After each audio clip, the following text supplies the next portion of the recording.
Pasta! Yeah, very weird, right? Howdy, Immortalium here, and today I'm reviewing Hetalia. Now, if you're not familiar with Hetalia, Hetalia is set in a world where each country has its own living personification. So, you know, there's a person called France, there's a person called Germany, etc., etc. At the beginning of Hetalia, Germany meets Italy and becomes great friends with him, along with Japan, of course, and that makes up the Axis powers, the name of the first season. And they oppose the Allied powers, which consist of England, America, France, China, Russia, and Canada, although no one ever remembers Canada. And basically it's a comedy series. So the story, you know, as it begins off, you know, set in World War II, but after a while it just decides to go around whatever it wants, you know, whatever time period it desires. So we see it going all the way back to, you know, the Roman Empire days. We see it going up to modern days, etc., etc. So, you know, despite the fact that, you know, it apparently is set only around World War II, it actually varies quite significantly in terms of time period. Now, about the comedy. Before I get into the comedy, I just have to explain one thing, and that is I am a big history nut. I absolutely love history. You know, finding out how countries, you know, dealt with each other, you know, finding out, you know, what countries existed, what their policies was, etc., etc. You know, where it was colonized first, how did, you know, colonies adapt, etc., etc. So I'm really into history. So there's three different styles of comedy. There is the historical comedy, the cultural comedy, and the goofy comedy. So let's start off with the historical comedy, which is my favorite, of course. So the historical comedy in this series is basically where they take something, you know, that occurred in the past and give it a kind of a funny spin. So let's take an example. So there is an episode in which France wants to marry England. And England is panicking. Of course, France has the marriage certificate. He's trying to shove it into England's face, and England's like, you know, get away from me, you know. And he's, you know, scratching at the marriage certificate. And he's going, I'll never marry you. I'll never. And it turns out, and they actually explained this very quickly afterwards, that around 1957, during the Suez Canal incident, the Prime Minister of France actually proposed a union between France and Britain. Britain turned it down, and France didn't want to be part of the Commonwealth, which, you know, they didn't get, obviously. So I thought that was quite fascinating. And that's kind of how the whole style of the jokes for the historical come in. Quite often the joke happens first, and then we get a kind of a brief explanation afterwards, you know, as to what it alludes to. So I thought that was the best comedy. There was lots of great, you know, references to the Opium War, to the isolationist policies of Japan, etc., etc. So I really enjoyed those kind of segments, we could say. Now, the next style of comedy is the cultural comedy, and as you can imagine, that's where, you know, countries meet up and they, you know, have weird encounters based on their cultural differences. Not quite as frequent as the previous, but quite a significant part of this. An example of this that I might point out is there's actually a segment, you know, where America and Japan hang out and they deal with all these kind of weird differences between America and Japan. For example, horror was one where the Japanese didn't find the American horror, you know, scary, but the Americans didn't find the Japanese horror scary, and it was quite funny, the segment. So that's kind of one style. There's also lots of other cultural instances. One of my favorites, of course, was the Baltic states, which, you know, despite being lumped together as the Baltic states, are very different. So I found that very funny. And the third and last style of comedy is the goofy comedy, and that's just where, you know, people are kind of acting goofy.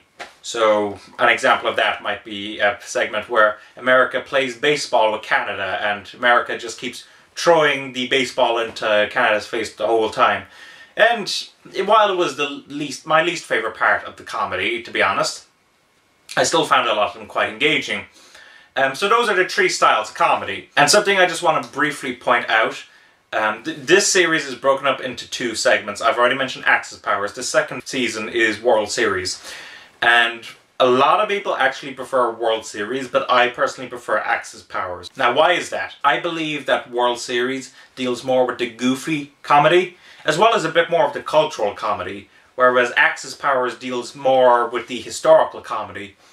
So overall, my preference leans towards Axis Powers, but that's just because I'm a bit of a history nut. So I can understand why people who are, you know, just want to see the characters goofing around, and quite often that goofing leading into cultural comedy, would prefer the second season. But I personally prefer the first season.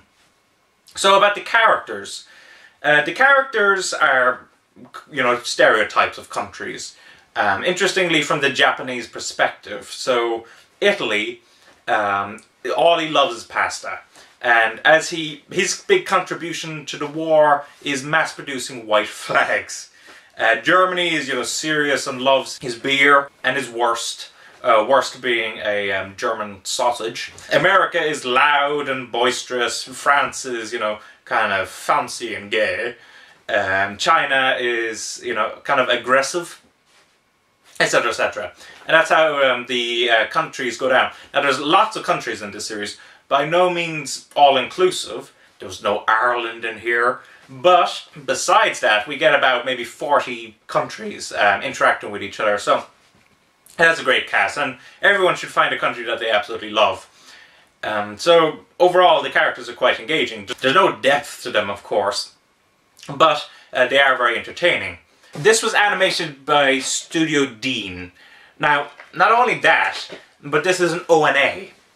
What is an ONA? It's an original net animation, as in this aired on the internet first, before getting any, you know, TV broadcast or anything. I'm not even sure if it got a TV broadcast. I know that it was meant to air on a channel in Japan called Kids Station, but apparently the whole comedy regarding nationalities and all that upset Korea.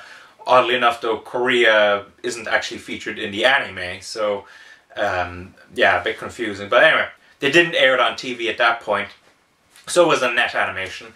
And what does that mean for the animation quality? It's kind of cheap.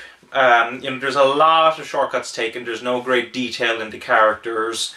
But that's not a problem, really, because it knows how to use that cheap animation effectively. The director, Bob Shirahata, really knew how to use the animation, you know, that it was cheap animation, but it still looked nice.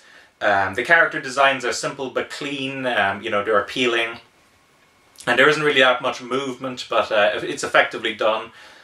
So overall, it's cheap, but it works. That's the best way I should say. Now, the English dub.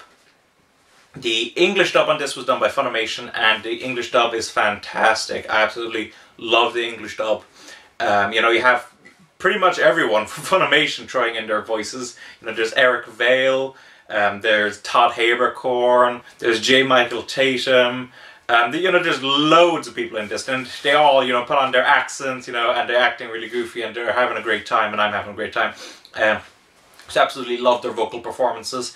There is one problem with the English dub, though, that I personally find, and that is because of all the accents being thrown around, that and how fast the characters speak, every so often it's a bit hard to understand what they're saying. And since the comedy is changed a little in the American dub to fit more the Western audience, you know, turning on the subtitles doesn't necessarily solve that. So, yeah, every so often I'd have to rewind a little and kind of go, oh, you know, oh, that's what they actually said. But overall, the English dub is superb, and I would highly recommend that you watch this in the English dub. Now, there's a whole bunch of extras on this. If I might show you, that there is all extras. Now, some of it isn't, you know, actual extras per se. Like, there's a couple of bits that are actually kind of amalgamations of actual skits from the show. So, for example, there's something called Hetalia, which is actually part of the show. The extras just basically bring all of the Hetalia segments together. But there's, you know, audio commentaries, you know, there's hidden history hidden within Hetalia, which is just basically these slides that just show you, you know, the actual history behind, you know, certain gags in the episodes. There's interviews with, you know, the director, and also with some of the Japanese voice cast. There's fan events, you know, at the International Anime Fair, etc, etc. Outtakes. You know, there's lots of extras in this. So even though it is actually kind of short, actually that's something I better point out. I don't think I've pointed out yet. There are 104 episodes in this box set here. That's seasons 1 to 4, but that's the 2 complete Axis Powers and World Series. But each episode is only 5 minutes long, so that actually amounts to just simply about the 26 episodes that, you know, a standard anime season would have. So it is actually quite short, but you do get a lot of extras. So, you know, it is worth your money. So overall, do I recommend Hetalia? I definitely do. You know, the dub is great. The comedy is great, even though I do think that it weakens a bit in Season 2. Just for me, there are people out there who prefer Season 2 over Season 1, and I can understand why. But I personally prefer Season 1. That's just my preference. But I enjoyed both seasons. And the characters were charming and funny. And the animation, while quite cheap, is effectively used. So overall, I do definitely recommend this series. Thanks for watching. Don't forget to comment, rate, subscribe, and bye-bye.